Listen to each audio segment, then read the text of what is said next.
Excellencies, dear delegates, dear colleagues, as we are now formally launching this event,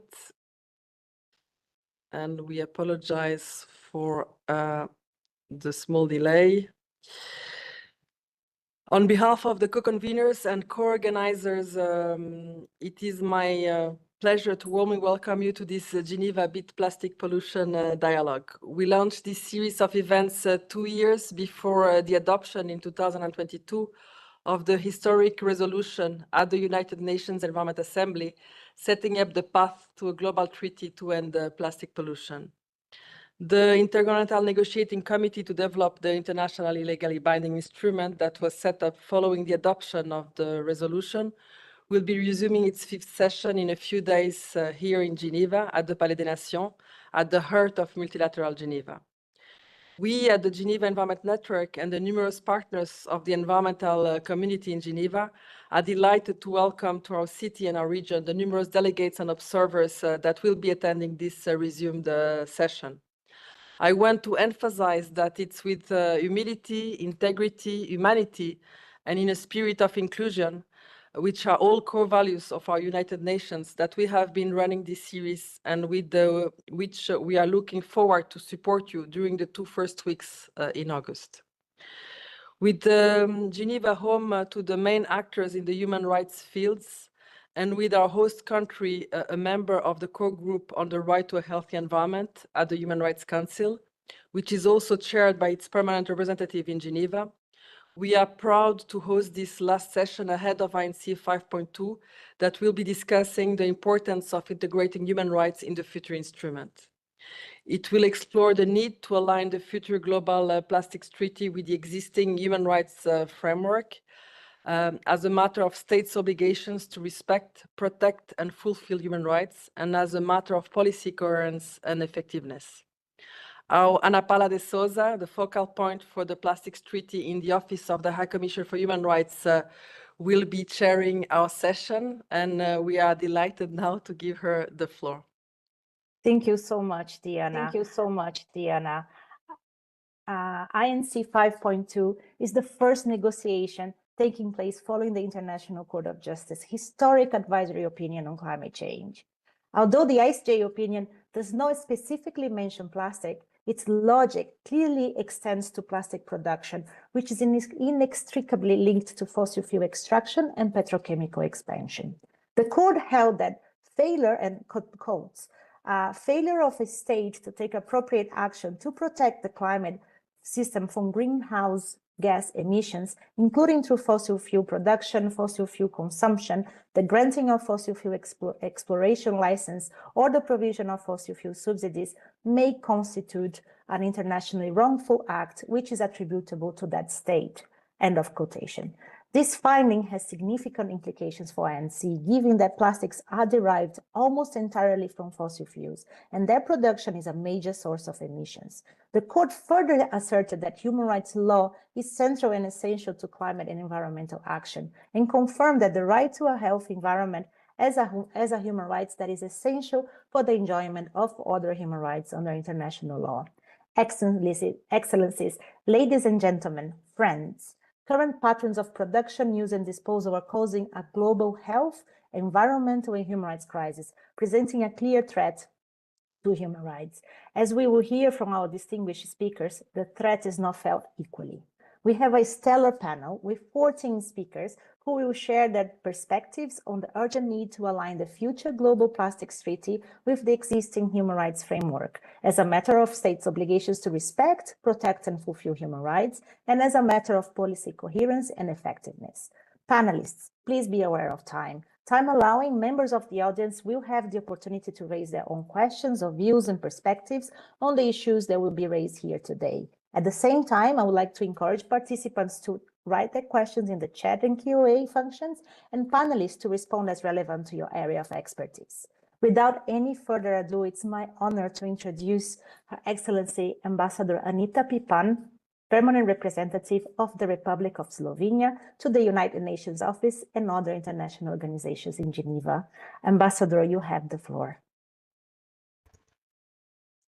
Good afternoon. Thank you so much for having me here today. And congratulations at the beginning to the co-conveners and the co-organizers of this dialogue today. I think it's really a crucial dialogue because we are today at a defining moment, a moment that in our opinion requires bold, united and principled action. Plastic production excuse me, is projected to triple by 2060. Primary plastic polymers are increasingly becoming a key driver of fossil fuel demand.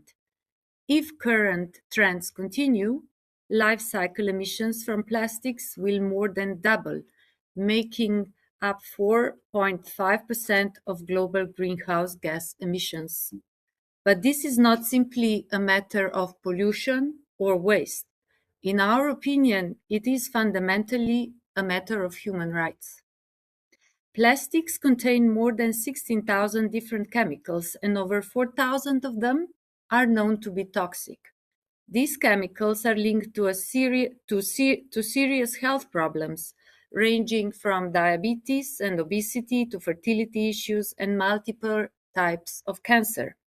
And at every stage, from production to disposal, the plastic life cycle infringes on human rights, polluting communities, exposing people to harmful substances, and perpetuating disinformation that undermines informed public participation. We are here to help shape a legally binding treaty that responds to this crisis, and we must frame it through the human rights lens. Two recent global developments underscore why. First, the UN Human Rights Council just a few months ago adopted a resolution that for the first time explicitly recognizes the link between plastic pollution and human rights. It highlights how microplastic pollution, in particular, undermines access to clean water and a healthy environment, and both are foundations for the enjoyment of all other human rights. The Human Rights Council resolution also calls on all states to take decisive action across the full life cycle of plastics, highlighting the transboundary nature of this crisis and the need for coordinated international response. Second, and this has been mentioned, just last week, the International Court of Justice issued the historic advisory opinion on the obligations of states in respect of climate change. And Ms. De Souza referred to it, and I'm sure Ambassador Fry will expand on it extensively, so I will not go too much into detail why this is relevant. But I do want to share with you that my country, Slovenia, participated in the ICJ proceedings, and in our contributions, we focused and emphasized that the human right to a clean, healthy, and sustainable environment is intrinsic to the realization of other rights, including the human right to life and health. We also underscored the necessity of due diligence in addressing climate change and stressed the role of international cooperation in taking urgent and effective action. The ICJ affirmed that the environment is the foundation for human life and that environmental degradation can severely impair the enjoyment of fundamental human rights. The court made it clear that states have an obligation to prevent environmental harm and that these obligations are grounded not only in environmental treaties, but also in international human rights law and customary international law. Most importantly, the court found that a clean, healthy, and sustainable environment is a precondition for the effective enjoyment of all and other human rights, and that states cannot fulfill their international obligations without protecting this right. And that brings us here to this negotiating table in Geneva, where we have a genuine opportunity to deliver a treaty that is legally sound, morally just, and globally unifying. Yes, our national contexts and capacities differ, but the challenges we face are shared. Plastic pollution does not respect borders. Neither do climate impacts or biodiversity loss. The solutions must be global, cooperative, and rooted in human dignity. This is why my country, Slovenia, calls and will continue to call upon all states to ensure that the legally binding instrument on plastics explicitly incorporates human rights language. The treaty should also reflect core human rights principles, those of transparency, accountability, prevention, and equity. The road ahead of us is, of course, difficult, but it is not impossible. And I do hope that we will move forward with urgency, with solidarity, and with one shared vision, that of a future where human rights and environmental protection are mutually reinforcing pillars of a sustainable world. Thank you so much. Thank you so much, Ambassador. Thank you also for making reference to the Human Rights Council resolution, which Slovenia is a core group and one of the main voices pushing for greater visibility, because the right has already been recognized of the right to a healthy environment. So thank you so much for your support. I would like now to introduce the next speaker, Ambassador Ian Fry, Ambassador for Climate Change and Environment from the Ministry of Home Affairs, Climate Change and Environment of Tuvalu. Ian, you have the floor. Thank you very much, and I really appreciated the commentary from Ambassador Pipan. I think she's given a good overview of the need to consider the human rights within this treaty. I recently attended the heads of delegation meeting in Nairobi, and I thought it might be useful to sort of give a general commentary on the current chair's text and how it was treated in Nairobi as a sort of background to how we're heading. I think overall, as Ambassador Pipan said, that the treaty as a complete treaty is important to protect human rights. And you know, from a small island state perspective, it's crucial that the treaty covers all aspects of the life cycle of plastics. And this is one of the real challenges in the negotiations, whether the full life cycle of plastics will be considered in this treaty. If we delve into the text a bit, there are sort of hints around some aspects of it. If we look at the preambular text, there's talk about human health. There's talk about the rights and obligations from existing international instruments. That's fairly open-ended, and it may need to be tightened to make specific reference to human rights treaties. But the challenge is to add additional text. The real challenge that came out of the heads of delegation meeting was whether we can work on the basis of the chair's text and whether that forms a solid framework for further work. The option, you know, if we look at Article 1 bis, which talks about objectives, there's the right to development. There's talking about the right, the universal respect for observance of human rights and fundamental freedoms, which is in option 2 of the text. So there's a crucial reference to human rights there, but that's only one of the options in that text, and there seems to be a lot of debate around that whole issue of objectives in the agreement. Option 3 talks about the right to development, and so there's, you know, clearly a push by some countries to cherry pick some of the Rio Declaration elements to suit the circumstances. If we look at plastic products, which is a crucial aspect of the treaty, and it's probably Article 3 is probably one of the most complex and controversial aspects of the current chair's text. It talks about plastics that pose a risk to human health. Now that is being challenged quite significantly. Certainly the Russian Federation did not like having a reference to human health. There's language around Indigenous knowledge, and Pacific small island states have been working very hard with other parties to ensure that the rights of Indigenous peoples are properly incorporated within this treaty. And so one of my colleagues has been working with other countries to try and standardise the language recognising the rights of Indigenous peoples. There is some language around without prejudice to the Marrakesh Agreement establishing the WTO that could create some complexities in respecting human rights obligations. So there are aspects around that.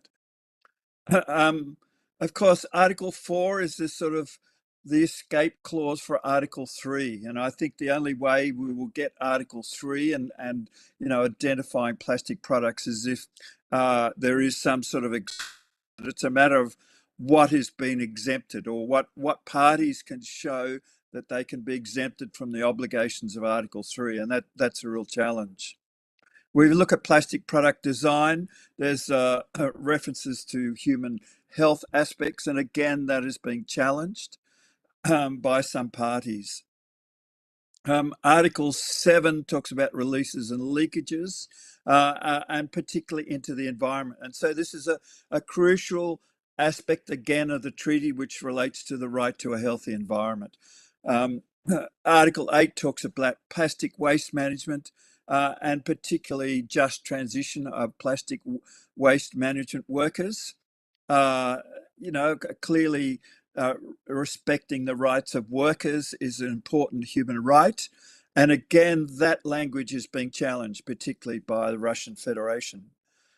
Existing plastic pollution, obviously, is a crucial aspect of Article 9, and the small island states have been pushing hard for a specific remediation mechanism, to set up a process for dealing with existing plastic waste. Now, there is language being brought forward in the title of that article, talking about plastic waste that is legacy plastic waste. And that certainly limits what plastic waste could be considered in that aspect.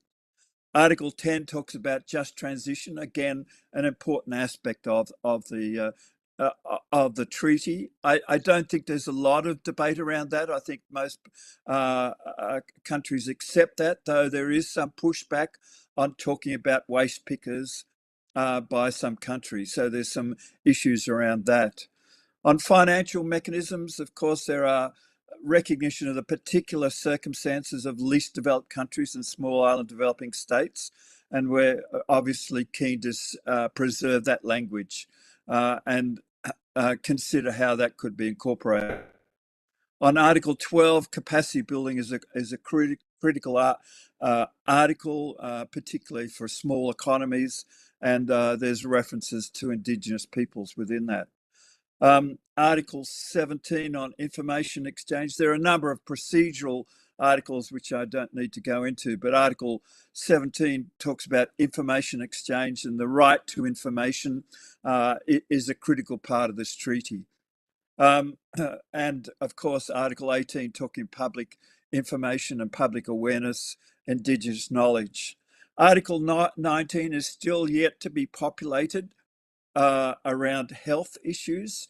We did hear a proposal from Brazil to set up some sort of research institution to look at the potential health impacts of plastics, and we're a bit concerned around that proposal, talking about potential health impacts as though there's some sort of unsurety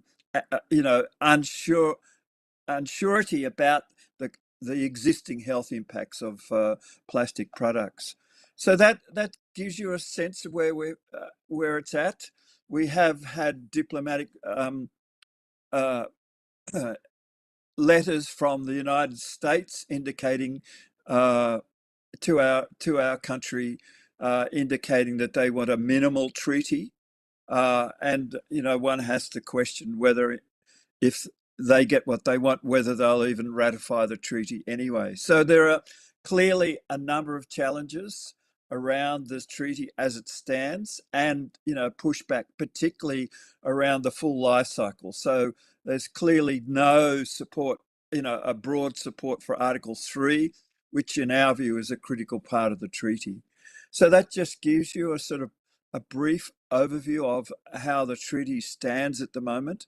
And we hope that it will advance further in getting a full life cycle approach to the agreement. But there's still a big challenge ahead of us in the next week or two to get a comprehensive treaty agreed on. Thank you very much. Thank you, Ambassador Fry. Thank you for providing this reality check of what Ambassador Pipan had already referred as a difficult but not impossible road ahead of us at INC 5.2, and also for in such a small, short time, be able to cover all the full life cycle and the implications also that this has for human rights. So thank you very much. It's always a pleasure to have you with us. Next speaker is Valentina Sierra, who is the second secretary of the Directorate of Environment from the Ministry of Foreign Affairs of Uruguay. Valentina, please, we're here to hear you. Thank you very much, Ana Paula. Thank you, Diana, all the Geneva Environment Network for this invitation. I think this event is very timely, taking place 1 week before the INC 5.2 negotiations will start, and just 1 week after the important advisory opinion of the International Court of Justice on states' legal obligations with respect to climate change. I heard my colleagues' very, very good interventions, very, very timely as well. And according to the highest court and one of the principal bodies of the UN, human rights are part of the most directly relevant and applicable legal framework when clarifying states' obligations on climate change. And today, there is broad scientific evidence showing how plastics are directly linked to climate change. We're facing a triple planetary crisis of climate change, biodiversity loss, and pollution, which are clearly interlinked. Let me also share with you that last month in Punta del Este, Uruguay, we have achieved the establishment of the Intergovernmental Science Policy Panel on Chemicals, Waste, and Pollution that will bridge the gap between science and policy to address the third pillar of this planetary crisis. But we really need to continue with the work, and we need to accelerate our efforts because this is not enough. Next week, as we are starting this negotiation, hopefully the last round of negotiations to adopt a treaty to end plastic pollution. And once again, we will have an opportunity to demonstrate that multilateralism can deliver solutions to common concerns of humankind. However, these challenges cannot be addressed in silos. Any effective solution must be grounded in mechanisms that protect and fulfill human rights, especially for the most affected groups, the groups in vulnerable situations, which are women, children and youth, workers in informal and cooperative settings, including waste pickers, indigenous peoples, coastal communities, among others. In the past, we saw convergence and efforts to include human rights language in final texts, something that for Uruguay aligns with the demands of our citizens, and we need to deliver this treaty for our citizens. And let us be clear, this is not new. States already have human rights obligation to prevent harm to health and to the environment, to provide remedies and reparations and more. So an ambitious treaty must support states in fulfilling these existing international legal commitments. And more concretely and very briefly, let me conclude with the approaches that we need. We need to ensure procedural rights, including the right to participation, and upheld during the negotiations themselves. We need to include provisions that protect human health and the environment from problematic plastic products, from chemicals of concern, and from unsustainable plastic production. We need to secure support from countries to ensure that the preamble, the guiding principles, and the key provisions, just those as just transition, they need to contain explicit reference to human rights. And we uphold the duty to cooperate, as it was emphasized in the ICJ's advisory opinion. And we recognize that this obligation must also be translated into concrete support. together with robust means of implementation, including a financial mechanism with a specific and dedicated fund, as well as technology transfer. So thank you very much. Thank you so much, Valentina. Actually, I mean, thank you so much to Ambassador Pippa and to Ambassador to Valentina. You have no idea how important and how much expectations I'm sure are waiting on your shoulders as you take the hot seat at INC. We count on all delegates on your best efforts to ensure that the new treaty is aligned with existing human rights framework.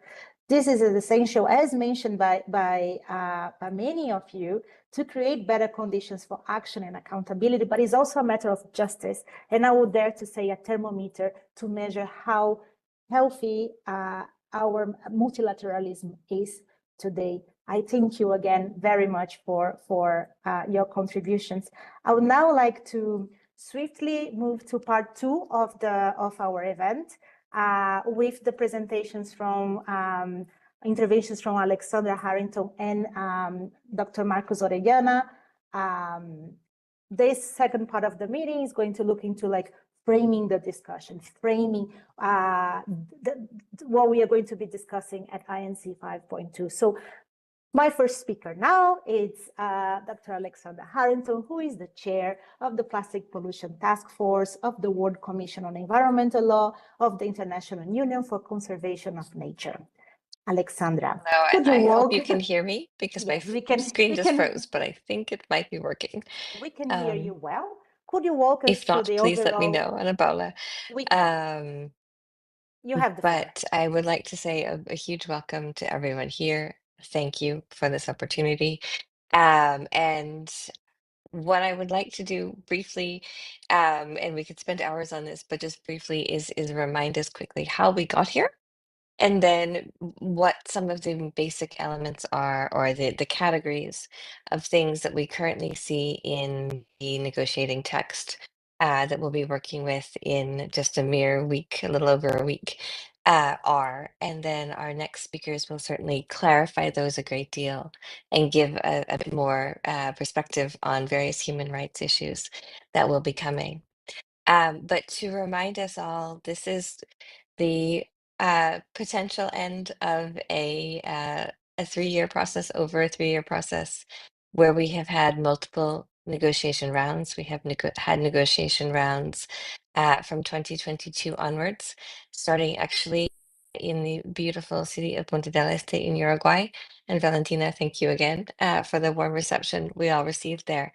And as we have come through this process, we have seen human rights from the beginning taking a central stage. What we heard at INC 1 was that this would not be in the perspective of many countries, and it would not be in the perspective of many civil society organizations, observers, etc., an environmental treaty per se. Would not be a trade treaty per se. It would be something that it brings everything together, brings the concerns of trade, brings the concerns of environment, brings the concerns of public health together. And human rights is certainly one of those things that has, and themes that has come and brought everything together, all of these different concerns around plastics, because we know that plastics is a health issue and an environment issue. And most importantly, I think for many of us here, a human rights issue that brings this all together.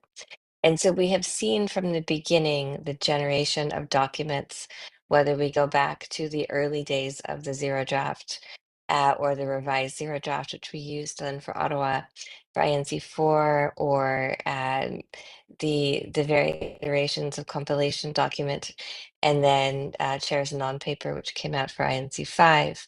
We have always seen that human rights has played an important element in the proposals that have been made and in the potential architectural elements of the treaty itself.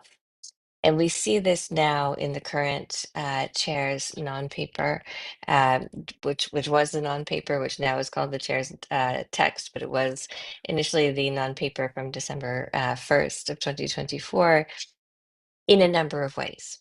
And so as we're looking through the paper, what we don't have as much anymore are the large headings, which we did, the various parts. We do have a number of articles, but throughout those articles, what we see is whether it's from the beginning, whether it's from proposals for the potential preambular scope, whether it is in the proposals for potentially having an objective, potentially having definitions, moving into some of the control measures that we see.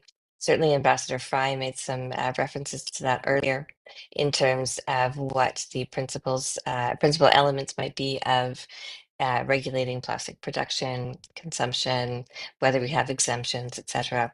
All of these are things that have very strong human rights connections and human rights impacts. And so the architecture still contains all of this, even if the headings have changed slightly from what we typically saw as the early run negotiating texts. And certainly as we move through into what we would call legally the control measures. So the entities that are aimed at really regulating state conduct rather, and into the voluntary measures, the reporting obligations, the aspects of how do we have financing, how do we have capacity building, et cetera. These are all things that still maintain a great connection with human rights, that still offer a great opportunity for us to have a discussion about human rights and the connections with plastics in the Plastics Treaty. And also finally, because I know my time is almost up, but I don't want to cause Anna Paula to come onto the screen and tell me to stop. But I think it's also important that we point out the potential for intersections in the architecture, not only with all of those areas, but also with very important things like the conferences of the parties, meetings, the powers of the conference of the parties, the powers of any subsidiary bodies that might be created, the use of annexes, etc. All of these are things that architecturally have been proposed that will be most likely in some form maintained.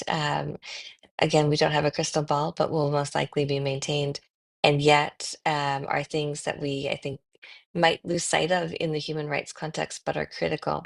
Because if we empower those bodies with many aspects of overlap between environment and scientific knowledge and concern and human rights concern, that obviously would strengthen this treaty a great deal. So I will hand this back to Ana Paula now. And thank you again for the opportunity to speak, and look forward to seeing many of you very soon in Geneva, and do encourage everyone who's in the audience, please get in touch with all of us. I know we're all happy to chat at this point. So please, safe travels, and hope to see you all soon. Thank you, Ana Paula. Thank you so much, Alexandra. I mean, it's always, I mean, I'm a fan of literally everybody who is in the panel here today. So, but thank you is to bring this additional angle of like, what is going to be the life once the adoption of the treaty, now a post-adoption of the treaty, and bringing all this, I mean, COPs, the subsidiary bodies, the importance, how we also need to look into that, and how those mechanisms, those bodies also need to be empowered to look into human rights concerns. So thank you so much, and also safe travels. And I should say that to most of those who are here connecting with us today. Our next speaker is dear Dr. Marcos Orellana, UN Special Rapporteur on Toxic and Human Rights. Marcos, what a pleasure to have you here. It's always good to count on you and your wisdom and expertise, and we'd like to hear from you about ways in which the treaty can further the right to a healthy environment. Please, you have the floor. Thank you so much, Ana Paula, for giving me the floor, and also for convening this timely event. At the outset, I wish to underscore a point that has already been made, that human rights has been raised and is being raised in the negotiations, and it is being done so with increasing force, but still much remains to be done. To think about the moment in which we find ourselves, looking back at the UNIA resolution that established the INC, That UNEA resolution already has elements of human rights implicit in it, such as the reference to addressing the whole cycle of plastics. So addressing the root causes of the plastic pollution problem. This has informed the INC process to some extent. Much needs to be done. But the point is that I wish to highlight is that there's an increasing number of delegations that are underscoring the importance of human rights. And this is key to building consensus and finding consensus in the final draft. The elements in the specifics, the chair's text have been examined by Ambassador Ian Fry. Alexander Harrington has also spoken to this, and there's only a couple of countries, a few countries that are pushing back. Looking at how the process has unfolded, I wish to also highlight the open letter that my mandate sent in collaboration with the then Special Rapporteur on Human Rights and the Environment to the Intergovernmental Negotiating Committee. This open letter identifies concrete ways in which human rights can be incorporated and should be incorporated into the wording and design of the Plastic Pollution Treaty. These ideas can be grouped largely into two big buckets or baskets. One with explicit language, on human rights in the preamble that reflects elements of a human rights-based approach. This includes the right to a healthy environment, business responsibilities, the right to science, the position of groups in vulnerable situations, among others. And then there's explicit language on the objective, and that's where the right to a healthy environment once again is paramount. So I'm summarizing the big distillation because of time, moving to a second bucket, which is the alignment with human rights principles. So the design and language of specific provision that reflects human rights principles. And that's where prevention, precaution, and adequate controls of chemicals of concern do come in. That's where transparency and information on chemicals of concern do come in. That's where the polluter pays principle and extended producer responsibility schemes come in. There's also the issue of accountability and access to remedies, and certainly the issues of international solidarity and international cooperation in respect of means of implementation, for example, and the right to development. So I am quite pleased that these elements are finding their way into the negotiating draft, but still much remains to be done. In the last minute that I have available, I wish to also echo a point that you made at the opening, Ana Paula, which is the critical relevance of the decision of the International Court of Justice on climate change. And I want to make three rather telegraphic points. The first one being that this decision is indeed focused on climate change, but the court also and explicitly speaks to environmental issues more broadly. Secondly, and this is a point that was also mentioned by Valentina Sierra, the ICJ is the chief judicial organ of the United Nations. And so it is one of the key pillars of the international order. And third and last in my list, the point made by Ambassador Anita Pipan is that by analogy, the reasoning of the ICJ very clearly attaches to the plastic pollution problem. And that is because plastic pollution affects the enjoyment of human rights, and therefore human rights obligations are essential to addressing this environmental threat. And this includes explicit recognition of the right to a healthy environment. And so in conclusion, the implementation of the right to a healthy environment calls for a robust agreement on plastic pollution. And this calls for overcoming siloed thinking and recognizing that human rights are an essential element of a robust agreement. Thank you so much for your attention. Thank you so much, Marcos. And I think your comments also set the tone very well for the third part of this discussion, which we are looking into more in detail into articles of the draft text, the chair's text. And when you mention that human rights has been and is being raised with increasing force, that is something that we also need to sink in, especially if we see the long journey that has been since UNEA 514. So we are now going to try to show how to overcome this silent thinking that you have mentioned by introducing our next speaker, Pamela Miller, who is the Executive Director of the Alaska Community Action on Toxics and the co-chair of the International Pollutants Elimination Network. Pamela, you have the floor. Thank you so much, Ana Paula. And good day, Excellencies, colleagues, and dear friends. We are very grateful for the work of Geneva Environment Network in organizing this event, and to all of my fellow speakers for providing their important perspectives. So thank you.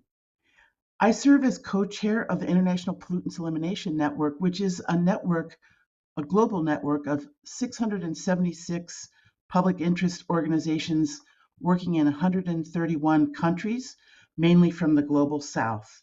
And I also am a researcher, a scientist working on the effects of endocrine disrupting chemicals in the Arctic, which has been disproportionately affected by chemicals and plastics. We need a health protective treaty that drastically reduces the production of plastics, prevents harm throughout the entire life cycle from extraction to disposal, and eliminates harm from toxic plastic chemicals, and that is based fundamentally on a foundation of protecting health and human rights. The chair's text from INC 5 is still enmeshed in a sea of brackets, disagreements, misinformation, and obstructions, really perpetuated by a handful of countries representing vested interests of fossil fuel, chemical, and plastics corporations. We know that our children are entering this world with their brains and bodies already contaminated with plastics, exposing them to toxic chemicals that affect their ability to learn and increase their risk of endocrine disorders, reproductive harm, and cancers. Microplastics are found in women's placentas, in breast milk, and in infant formula, and they can affect their health throughout their lives.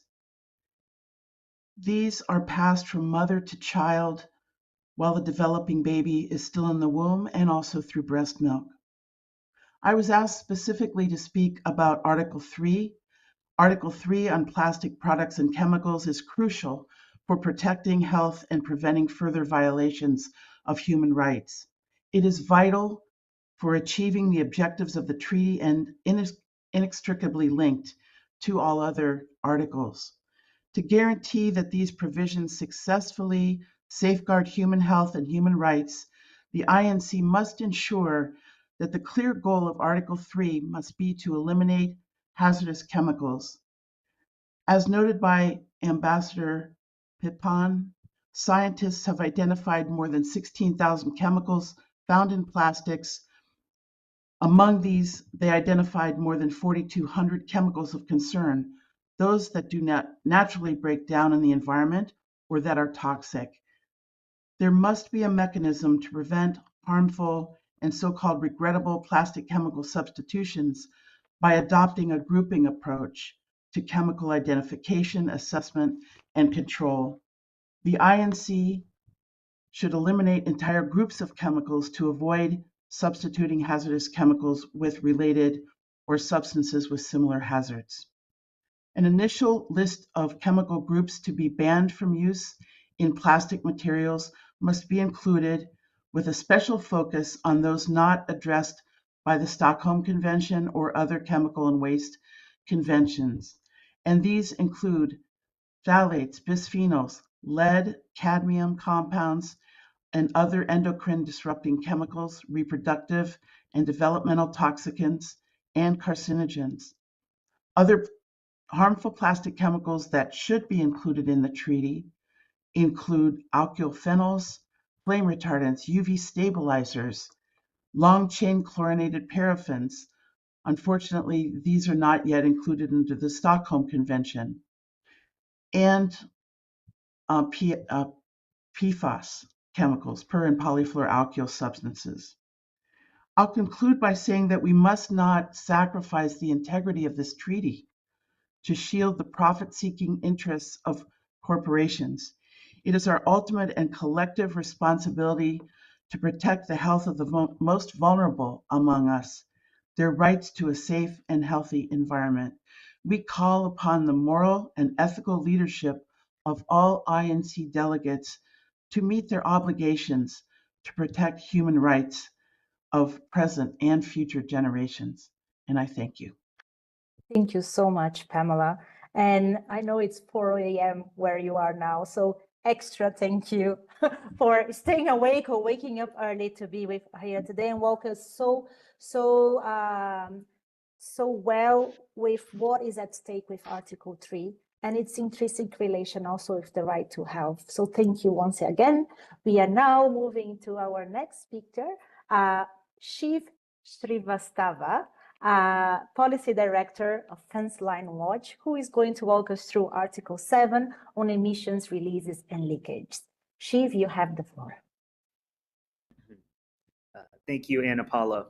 Excellencies, colleagues, and friends, my name is Shiv Srivastava. I'm the Policy Director at Fence Line Watch, a community-based environmental justice organization in Houston, Texas, located along the U.S. Gulf Coast. We're dedicated to the eradication of multi-generational toxic harms faced by communities living at the fence line of the petrochemical industry. Houston is home to the largest petrochemical complex in the United States, the second largest complex in the world. It is currently undergoing rapid expansion fueled by plastic production. Our human rights are being violated.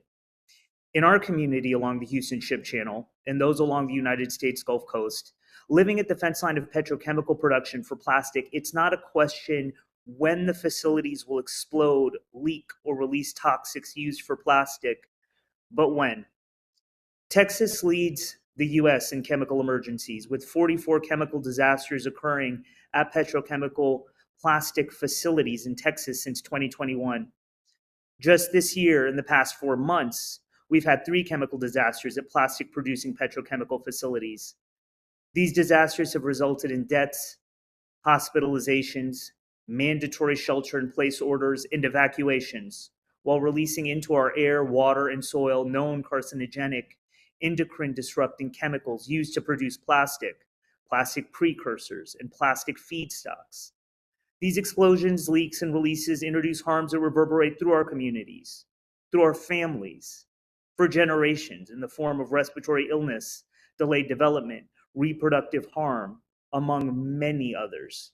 These disasters are exacerbated by the triple planetary crisis, which has intensified the strength of hurricanes, freezes, and other extreme weather events while increasing their frequency. I referenced the Special Rapporteur on the Human Rights to a Clean, Healthy, and Sustainable Environment, Astrid Puentes-Riaños report given to the UN General Assembly in August of 2024 in accordance with the Human Rights Council Resolution 552, in which they identify clean air, safe climate, safe and sufficient water, non-toxic environments, and healthy ecosystems and biodiversity as substantial elements in the implementation of the human right to a healthy environment. It is estimated that nearly 50 million people in 11 countries are exposed to hazardous air pollution due to petrochemical productions for plastic. Houston has never been in compliance with all Clean Air Act standards. Where I sit and speak to you today ranks in the 98th percentile for toxic air and cancer risk in the entire United States, with vulnerable migrant Latino communities disproportionately impacted in our community. Mirroring the Special Rapporteur's report, which states that systemic inequalities cause those who have contributed the least to suffer significantly higher disproportional impacts, including small island states. Over the last 3 years, as negotiations for a legally binding instrument have been occurring, the state of Texas has approved exclusive water rights for petrochemical facilities that produce plastic, is loosening regulations around toxic fracked water used to produce ethane for plastic, back into rivers and estuaries, all while the state experiences historic droughts. The U.S. is rapidly rolling back regulations on plastic petrochemical facilities, exempting monitoring requirements and loosening rules on toxic emissions. Most recently, the U.S. Chemical Safety Board, an independent federal agency tasked with investigating releases and leakages, has been targeted to be closed permanently, echoing the Special Rapporteur's report identifying weakening existing policies, legal frameworks, and institutions as a major threat to the human rights to a clean, healthy, and sustainable environment. In conclusion, while the examples I've shared are specific to our community, they are not unique to them. Rather, it's felt by every community along the life cycle of plastic. At each step of the plastic life cycle, the human right to clean, healthy, and a sustainable environment is infringed upon. As we enter into the final round of negotiations for a legally binding instrument to address plastic pollution, it's imperative that harmonization is achieved between Article 7 of the instrument and human rights frameworks. As Special Rapporteur Rienios' report recommends, reviewing and updating frameworks with the human right to a healthy environment being at the center. At a time when the role of multilateralism and effectiveness of global institutions are being questioned, we're being given an opportunity to establish global guardrails, address a rapidly metastasizing plastic crisis, while aligning the instrument with existing human rights frameworks. In doing so, it would provide vital protections for human rights globally. To fail to achieve harmonization between the instrument and human rights to a clean, healthy, and sustainable environment would mean that as plastic production is expected to triple by 2060, so too in lockstep would the human rights violations caused by plastic. I'd like to thank everyone for the time and the opportunity to provide this intervention. Thank you. Thank you so much, Chief. Our next speaker is having problems with her connection, so I'm just going to go back to Soledad once I know that she has been able to connect, which we sincerely hope so. That said, our next speaker is Jacob King Hammerson, Global Policy Lead, Plastic Free Future, Greenpeace USA. Jacob is going to walk us through Article 11 on financial mechanism. Jacob, over to you. Thank you so much, Ana Paula, and thank you to the Geneva Environment Network for organizing this really important event. And I'm very happy to be here and very happy to be having this really important discussion just 7 short days or so before the INC negotiations begin. And what we have heard here is that we critically need a treaty that takes and addresses the human rights dimensions and acts quickly on plastic pollution. And part of that is that we will need a strong and effective financial mechanism. It will be critically important that the treaty is able to rapidly address and accelerate action. And therefore, I would perhaps provide a few recommendations about the financial mechanism and how it can do this. So firstly, it will be important that the treaty provides equitable and not non-debt inducing finance to support states in implementing these articles that will embed these human rights dimensions. And we also think it would be important to consider human rights-based safeguards when considering and reviewing this funding, and to make sure that it's aligned with the objectives of the instrument and the articles themselves. We've also heard about the importance of embedding human rights into the implementation of these articles, and I'm sure we'll hear more about that further on in the discussion. So the treaty should also provide the necessary technical assistance and capacity building to countries to ensure that human rights are taken into account when developing national implementation of this full life cycle approach that we're seeking to achieve. And this could also include sort of how the support to include domestic consultation for people impacted by plastic pollution, but also people in communities impacted by the implementation of the articles. Moving on, we should also ensure that the mechanism and any relevant operating entities have equitable governance structures, but also maintain transparency and accountability in their decision making, which will be a key aspect to taking ensuring human rights in these decision making processes and transparency. And we would really urge to ensure that the observer access and participation of impacted communities and rights holders is a key aspect of any of the entities that will be operating the financial mechanism as a key aspect to doing so. And finally, also to recognize that obviously to truly turn the tide of plastic pollution, we, we will need finance from all sources, including from the private sector and the polluter pays approach. But I think we would need to ensure that the financial mechanism and operating entities are strong institutions that include conflict of interest mechanisms to make sure that there is a firewall between the polluters and the implementation and deliverance of the finance. So this would be another recommendation we would make to the financial mechanism.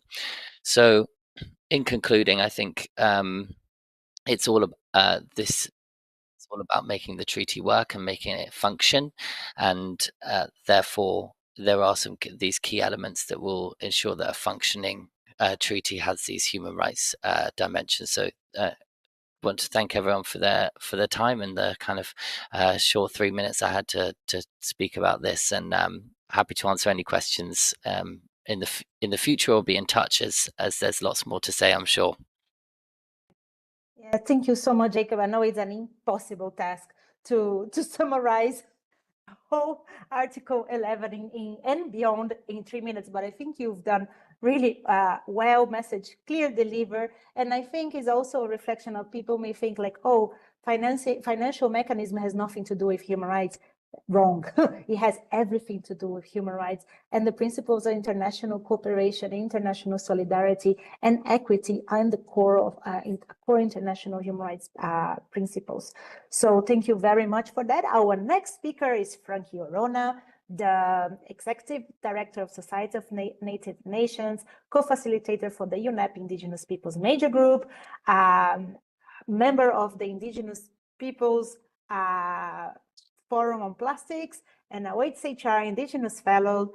Not sure how much more we can add to your presentation, Frankie, but I'm glad you are here with us today, and please, you have the floor. Thank you, Anna. Thank you. Happy to be here. Yeah, so first and foremost, my focus is always to help rehumanize the negotiation, right? To remind all that Indigenous peoples and frontline communities globally bear the disproportionate burdens of the plastics crisis. We're at a critical moment in these negotiations right now. The Global Plastics Treaty must not only address pollution and production, it must uphold human rights, environmental justice, and the inherent rights of Indigenous peoples as enshrined in the United Nations Declaration of the Rights of Indigenous Peoples, UNDRIP, and ILO Convention 169, and other instruments of international law. Plastic pollution is not just an environmental issue, it is a human rights crisis. From the extraction of fossil fuels to the toxic production of plastics to waste disposal, incineration, our communities are exposed to compounding harms and violence. These harms violate our rights to health, life, culture, clean water, and a safe environment. They desecrate our sacred places, our lands and territories, contaminate our foods, our medicines, and threatens the future of our next generations yet to come. Indigenous peoples are not merely stakeholders, we are rights holders. Our rights to self-determination, free power, and informed consent, FPIC, and full participation must be embedded across every stage of the treaty, from the preamble to implementation. This includes the establishment of a strong compliance mechanism and meaningful participation in decision-making bodies, including through an Indigenous Peoples Advisory Body. We call on a treaty that is grounded in human rights-based approaches that centers the most impacted communities, Indigenous peoples, frontline, fence line, women, children, and youth, and formal and informal workers. Such an approach must include robust protections for environmental and human rights defenders, especially those resisting petrochemical expansion at the source. A treaty that does not protect the rights of Indigenous peoples is a treaty that fails to meet this moment. The world cannot solve the plastics crisis without addressing the colonial systems and extractivism and environmental racism that created it. We urge all parties to ensure a final treaty is not only legally binding, but morally just, one that upholds Indigenous rights, centers environmental justice, and paves the way for a future free from plastic harm and violence and perpetuated poverty that has been forced upon our communities for generations. We are not sacrifice zones, and all future generations deserve better. So I conclude with this. There is no such thing as safer plastics, as there is no such thing as safer cancer in our communities. Human rights and the rights of Indigenous peoples must come first before all else. Just as somebody said earlier, your first most sacred home, your sacred place that you'll ever exist in is the womb of your mother. And now that is contaminated and polluted with toxic plastic and chemicals. That first sacred home. So think about that. And I thank you for having these discussions at this critical moment, and I really do pray and hope that everyone really remembers while we're talking about this treaty and the text and language going into it, that remember all those relatives and people that are back in these communities that are struggling just to live in their homes and territories that they grew up in, just wanting to live. So thank you, Paku. Thank you. Thank you, Frankie. I'm not, I cannot see all of you that are following this event right now, but I suspect that you must be like in awe as much as I am with all the interventions that have been done so far. And we are only about 2/3 away, so there is still many other speakers to come, which brings me now to our next speaker, who is Bethany Carney-Omrov. She's a professor at Gothenburg University and a member of the Scientists Coalition for an Effective Plastics Treaty, and she's going to talk to us about the right to science. Bethany, over to you. Thank you very much, distinguished delegates, participants, speakers. And thank you for the opportunity to speak here today. As Ana Paula said, I'm going to be sharing some insights from a scientist's perspective. And as you heard, I'm a member of the Scientists Coalition for an Effective Plastics Treaty. We're 450 scientists from around the world that have been supporting this process. We're interested in integrating human rights also into global plastics governance, focusing specifically in this intervention on the right to science, which we heard Marcos Oriana reference very briefly in his statement. And a lot of our other speakers have been referring to science, which does provide robust evidence documenting the harms of plastics across their life cycles, but can also inform effective solutions and mitigation strategies. The right to science is enshrined in Article 27 of the Universal Declaration on Human Rights and Article 15(1)(b) of the International Covenant on Economic, Social, and Cultural Rights, and it can be a powerful but sometimes overlooked principle. The right to science guarantees everyone should have the ability to participate in science, to access and benefit from scientific progress, and to be protected from science, like in cases of exposure to harmful chemicals. This right and science should guide how we design and implement global solutions and can strengthen our efforts to protect environmental pollution, protection, and social justice in the Global Plastics Treaty. But unfortunately, as we've been hearing to all of our detriment, there are vested interests, particularly from plastics and chemical industries, that can undermine evidence-based policymaking through denial, delay tactics, misinformation, even harassment and intimidation and threats to scientists. Science has too often been sidelined in MEAs due to these misinformation campaigns, as well as lobbying efforts, and due to a lack of transparency in a lot of the decision-making processes. And this can mean that critical health and environmental evidence on microplastics, toxic chemicals, the life cycle impacts of plastics can be ignored or undermined. So to protect the right to science in the treaty, we should guarantee transparency, ensure that scientific data that is used in treaty decision-making is accessible, peer-reviewed, and free from conflicts of interest.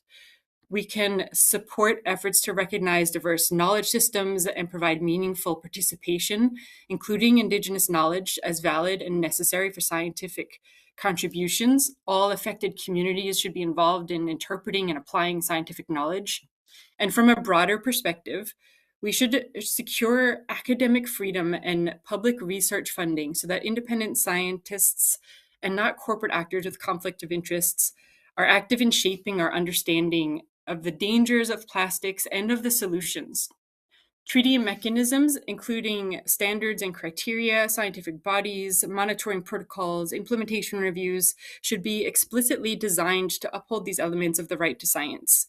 And a treaty that upholds this right does more than deliver technical accuracy. It strengthens public trust, it empowers marginalized voices, it accelerates actions that are grounded in robust evidence. The right to science is not a luxury, it is a legal obligation. It is by embedding it into the Global Plastics Treaty, we signal a commitment of evidence, justice, and environmental sustainability. So I encourage negotiators to use the right to science to ensure that the treaty is effective and can, in fact, protect the planet and generations to come. I thank you very much for the opportunity to make an intervention today, and would like to also let you know that we will be 58 strong in Geneva, and we're very happy to meet, have conversations, and to talk more about this and any of the other science questions you might have about articles in the treaty. Thank you. Thank you so much, Bethany. And this is also an important point. If any of you that are participating in this event and would like to reach out to any of those who are here, please reach out to Jen. They have the contacts, and I'm sure we'll be able to facilitate this exchange. And plus, you're going to see all of us who have been in this meeting here today in Geneva from next week. Our next speaker is Dharmesh Shah, who is a consulting senior campaigning for the Center of International Environmental Law, and is here to talk about the links with the importance of the right to access to information in the context of the treaty obligations. Dharmesh, please, over to you. Thank you so much, Anna Paula, and thank you to the organizers of this event and the excellencies and colleagues joining us today. So before entering the plastic treaty space, just a bit of a background about transparency and importance of transparency. My work was grounded in solidarity with frontline communities in India and Asia. These are communities that are living at the fence line and fence line of toxic facilities. Something that Shiv spoke about and also what Frankie referred to. I also had a chance to work with people in informal sector who have been confronting environmental pollution not as an abstract threat, but as a daily reality. And in these struggles, a lot of the work that we did was on citizen science and community monitoring. And these were often the only tools that we had at our disposal to uncover the hidden harms of toxic substances. That's why transparency isn't a technical add-on in this treaty. It's a lifeline for communities demanding the right to know, to act, and to live without toxic exposure. And as we move towards finalizing the treaty to end plastic pollution, let us be clear, without the right to information and without full transparency and traceability of chemicals in plastics, this treaty will fail to protect human health and environment. So the right to information is not a luxury in this context. It's a precondition for the exercise of other rights like right to health, right to safe environment, right to justice. Traceability enables informed decision making at every stage of the life cycle, from design to production and safe reuse, recycling, and disposal of plastics. It is fundamental to all these elements. To ensure that the treaty upholds right to information, we urge the parties to retain the strength and strengthen Article 3.8 bis by mandating producers, importers, and exporters to disclose chemicals used in plastic products and enable that traceability across the value chain, including in waste, through globally harmonized guidelines. Furthermore, a negative list in list of chemicals and polymers of concern based on hazard criteria must be established and this document should be a living instrument. Here, I would like to reiterate the idea from colleagues at the Hedge support that this should be supported by global digital product passport systems that track chemical identity at the level of individual plastic items using physical markers like watermarks and links to publicly accessible international databases. We call for the development of globally harmonized criteria to identify problematic products and chemicals, which would help eliminate double standards, reduce trade barriers, and ease burdens on low and middle income countries. Civil society, including independent experts, must have a seat at the table in the treaty bodies like the review committee, and there have to be strong conflict of interest safeguards. Furthermore, Article 5, which is on product design, and 8 must be amended to require, 8 is on waste, must be amended to require chemical safety in product design and ensure waste management strategies such as EPR and reuse systems are grounded in chemical transparency. Finally, the treaty must require disclosure of chemical composition in legacy plastics to prevent hazardous substances from re-entering circulation through recycling or reuse.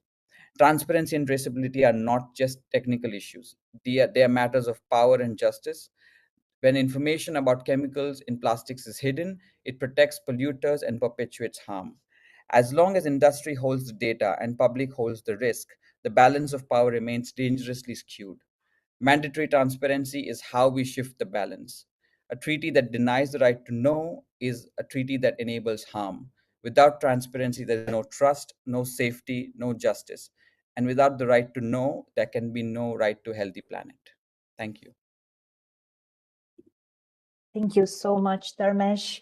I have been working really hard not to summarize what each and one of you have been sharing because I'm aware of time, but I really hope that for those who have joined later or just wanted to know more information, we are going to have a summary of this meeting with all the main points because there are coming so many very concrete recommendations or suggestions on how delegates should then translate these into the body of what is going to be the new Global Plastics Treaty. So thank you so much, Dharmesh. I will now move to Clive Donnelly, who is the Global Coordinator of the Children and Youth Major Group to UNEP, who is going to speak to us on the importance of the right to participation.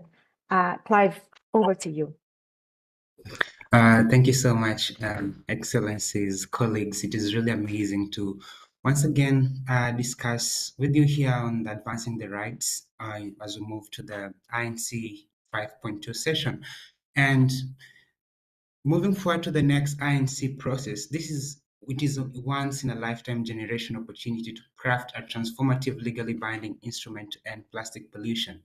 But for this treaty to be both effective and just, it must be anchored in the right to participation and enshrine fundamental pillars of international environmental law and good governance. It is also imperative to not only have a normative practice, but also be able to advance implementable solutions and legitimate aspects that are embedded into the participation throughout the cycle. Referencing UNIA 5.2 foundation, the INC mandate also recognizes the value of multi-stakeholder and inclusive process, which calls for cross-cutting engagement and sector of societies, and this includes from governments to private sectors, young people, scientific institutions. But the treaty should also be able to align with the right to participation and means of operationalizing these commitments, not simply reflecting them. Key international best practices already provide clear pathways to these processes. For example, the Principle 10 of the Rio Declaration, which already outlines shared access to information, public participation in decision-making, and also access to justice as an essential to sustainable development. These principles already have been codified into various legally binding frameworks like the African Charter of Human Rights, specifically Article 24, the Aarhus Convention in Europe, and also the Escazú Agreement in Latin America and Caribbean. And the Escazú Agreement particularly goes further to explicitly talking about protecting of the environmental defenders and mandating capacity building to support meaningful public involvement as an approach to directly, which can be directly be reflected into this treaty. When we check on the current chair's text and the revised draft treaty, it contains important but limited references. Limited reference to public engagement, and therefore to have a direct people's engagement treaty, the treaty must align the right to participation and also include procedural rights approaches as a cross-cutting provision and not as optional annex considerations. Therefore, the treaty must also be able to subject inclusive consultations, especially with marginalized impacted groups, advance guarantee observer status, and also ensure that the treaty has a provision of transparency, such as mandatory public reporting and disclosure of industry and compliance of data. Drawing also to the Escazú Agreement of Article 7, the treaty must also be able to have specific steps to facilitate participation, which includes to access to information and in accessible formats and languages. And this must be also be aligned with adequate resources, just as the treaty envisions dedicated financial mechanism of implementation. A participation fund, it is also equally important to strengthen these capacities. The treaty must also be able to recognize differentiated knowledge systems and lived experiences of stakeholders, particularly from West speakers, women, young people, Indigenous people, local communities, and these insights must also be able to be put center and strategically designed within the context of responsive and equitable solutions. Lastly, the monitoring and compliance framework of the treaty must also be included to adequately include civil society, similarly to the practice under the Aarhus Convention Compliance Committee, which can be able to empower stakeholders and government to take meaningful engagement that also fosters cultural and mutual responsibility. Therefore, as we move to the INC resume session, we call for an ambitious treaty that not only addresses full life cycle of plastic, but also ensures it is a people-centered treaty that is symbolic rather than substantive. I thank you. Thank you so much, Clive. Next, I just wanted to also mention in relation to the right to participation, OHCHR has submitted information to INC 5.2, which is now being uploaded already under the documents, official documents of the session, and that is specifically on the right to participation. I think if there is one plea from all observers here to delegates is like, don't close the doors. We know that decisions they are made in a transparent, inclusive, and accountable manner with the participation of observers in an environment free of reprisals will lead to better outcomes. But thank you, Clive, to make all these very comprehensive points and sharing them with us today. We will go now to our next speaker, who is, and I'm happy to introduce Yves Lador, who is the representative of Earth Justice to the United Nations in Geneva. Yves, you have the floor. Thank you very much, Ana Paula, and I want to thank you as a moderator of this discussion, and also our friends from the Geneva Environmental Network for such a timely and very well-structured discussion. It's my turn now to go to the last pillar of the procedural rights, which is the question of access to justice. And let's remind all ourselves that the question of justice has already been implemented at the domestic and at the regional level. There are already many cases in courts about the principle of polluter pays, protection against toxics. But we also see that, unfortunately, we are very far from having a full access to justice as it should be. And then when we turn to plastics, we see also some of the complications for the courts to understand very well the process. And so here, definitely, the treaty must have, as a result, as an outcome, a help to the courts and to the states in order to implement the treaty and to protect people's rights in the field of plastic pollution. Now, if we follow what has just been said a week ago by the International Court of Justice, that was more focused on climate change, but it's exactly the same thing for the question of plastics. We are not dealing with a lex specialis. That means that the treaty must be aligned with already existing obligations, and it cannot come and create complications. Definitely, this treaty must help states and courts in the implementation of existing obligation related to plastic issues, the one that will be in the treaty itself, but already all of the obligations which are directly mobilized today with the existing international human rights and environmental law. So the treaty must not create barriers or complications and must actually align itself with these other fields of international law and help to provide coherence so that states can apply this correctly. It's also important to remind that last week, in the advisory opinion of the International Court of Justice, there was a clear mention of the duty of states to provide clear regulation for corporations. Private actors have a very important role to play in the field of plastic pollution and plastic waste. So it's very important that states do fulfill their obligations in this field. We need regulation, we need clear accountability, and of course, we need access to justice when harm is created. For that, you have already, as a help, the guiding principle that have been developed in the framework of the Office of the High Commissioner and the Human Rights Council. And of course, we hope that this will be completed shortly in the coming years with the Human Rights Treaty on Transnational Cooperation and Other Business Enterprises, which will be probably a next step that can help the implementation of the future treaty, as we hope it will be coming out of the negotiation of the coming 2 weeks. Let's not forget, in the field of in this field, the existing obligations we have, for example, in international human rights law, has already been detailed. For example, in resolution of the Human Rights Council, and it's very good to be in Geneva for this next session because we can have direct access to these resources. You have also provisions from the human rights treaty bodies, and we've heard the work that has already clearly been done, and with a very active contribution of the special rapporteurs. Several of them have been already mentioned. And I'd like here also to underline the guidance that has been provided by the Office of the High Commissioner on Human Rights under actually your work, Ana Paula, and also the statement that have already been done also by the High Commissioner.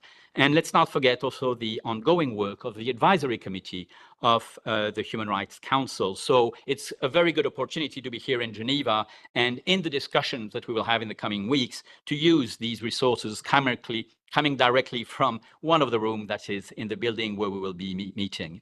But I'd like also to add to what Clive has just presented. He very rightly underlined already existing other type of instruments like the Aarhus Convention from the UNECE region and the Escazú Agreement for the Latin American countries. Here you have two legal communities who can really play a very important role in the negotiation, in the coming negotiations, because they already have obligations under the 3 pillars of the procedural rights, which is access to information, as it was just presented by Dharmesh, access to public participation, and that was very well underlined by Clive and by Ana Paula, and of course, access to justice. So here, these countries definitely should play a role to make sure that their obligations are totally in line with what will come out from the treaty. So finally, when we look at the chair's text, for example, and we hope that will be the one that we'll be working on, we see that in Article 1, you do have clear mentions in option 1 and in option 3. We need clear, explicit options precisely to have this alignment and this coherence with the existing obligation of all states. Let's not forget that it was also very clear from the International Court of Justice.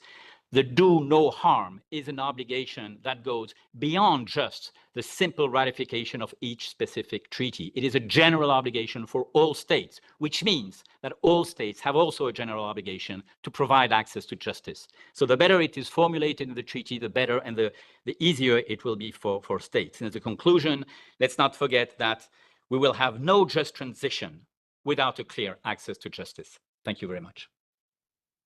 Thank you so much, Yves. Oh yeah, okay. Unfortunately, we have tried throughout this meeting to connect Soledad Mella, but her connection is not, is very weak now, so she hasn't been able to connect. Soledad Mella is, for those who do not know her, she is the president of the Chilean National Association of Recyclers, and she's the spokesperson of the International Alliance of Waste Speakers for the Plastics Treaty. She has sent her her intervention It's in Spanish. I've just received, so I would like for you to bear with me while I will promptly translate it into English for you to share with you all. While of course it's not the same, so no one can do justice to the way that Soledad so honestly and earnestly shares her reality. So that's what she says. For the International Waste Speaker Alliance, those are the fundamental aspects that should be included in the treaty. The article on just transition, it's key in the framework of the treaty. They cannot talk about just transition without adequate finance, a financial mechanism. They reaffirm that the principle of leave no one behind, and that is key to operationalize just transition through financial mechanisms that guarantee resources, safe and sustainable resources to waste speakers, Indigenous peoples, and impacted communities. They request that the waste speaker organizations can receive the financing directly. In Latin America, there is already installed capacity to manage those resources in an effective way. And this has been strengthening their work and has allowed them to respond to their needs. They are the last frontier or barrier before leakage of plastic into the environment, and they are the first that are actually taking care of that. They also request that those funds established under the treaty be transparent with specific criteria adapted to the reality of each country. The work of waste speakers has a triple impact: social, economic, and environmental. So generating employment to millions of waste speakers around the world. Finance has to recognize the value of their work, including in the collection of tons and tons and tons of waste. If we achieve a global plastic treaty, we will continue recycling well beyond 30 more years until we manage to decontaminate the entire the already existing plastics.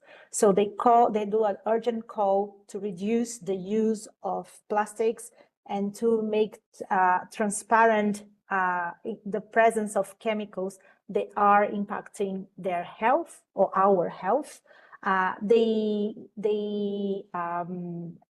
denounce any false solutions like plastic incineration, and they demand the construction of treatment plants that allow for just transition. And when there is the closing of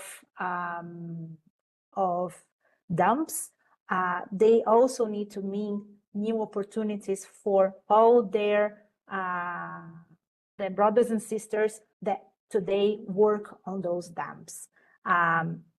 And finally, she mentioned that the waste speakers, they play an essential role in plastic management and in plastic and waste management. And because of this, they think it's necessary to establish systems to monitor for traceability and indicators of impact in the framework of the treaty. So those are her words. I would like just to maybe add to that the plastic treaty can set a new standard by integrating human rights into the operational text, and this would be a groundbreaking steps when we look into multilateral environmental agreements. And we believe the Article 10 on just transition is the perfect landing for that. A just transition is intrinsically grounded in human rights, including labor rights. And human rights are what makes the transition justice. And before passing the word to our closing remarks, I would like just to mention that human rights cannot be erased either from just transition or from the treaty altogether. I hope that the conversations today, the conversation we had today, if anyone has any questions, further highlighted that. And then, so just moving now to the closing, and very briefly, I wonder, like, why are we still having to make the case that states have obligations to respect, protect, and fulfill human rights, which includes the rights to health and the right to a healthy environment for me, for you, for our families, for impacted communities. So with this small but very significant question, I would like to invite the special rapporteur back here to offer his closing remarks. Marcos, please, you have the floor.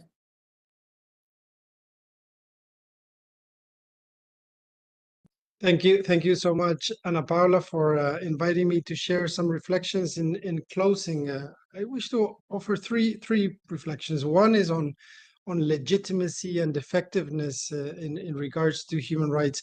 Today, we've heard voices from civil society organizations, scientists, waste pickers, indigenous peoples, fenceline communities, and others that make a compelling case for the integration of human rights into the Plastic Pollution Treaty.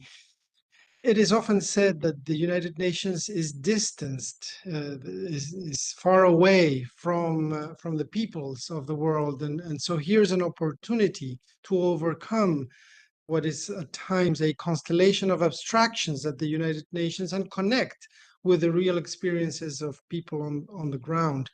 A second observation is on what has been said about having a minimalist agreement or bare bones, or that the treaty is a living instrument and can grow over time.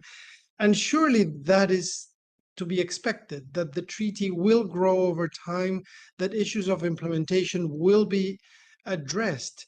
If we look at the decision of the International Court of Justice, it speaks to the legal value of decisions of the conferences of the parties, of agreements, and so there's much to be said about that. But the point I wish to highlight is that COP decisions are no substitute for robust treaty provisions that the treaty needs in order to be effective. And that is also where human rights come into play. Human rights are not an addenda or footnote and cannot be added simply as an afterthought. They need a place in the treaty design today.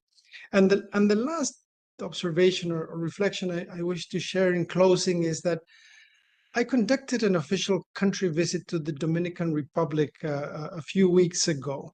I will report on this to the next session of the Human Rights Council in September, including the issues of waste management, the plastic industry in the Dominican Republic.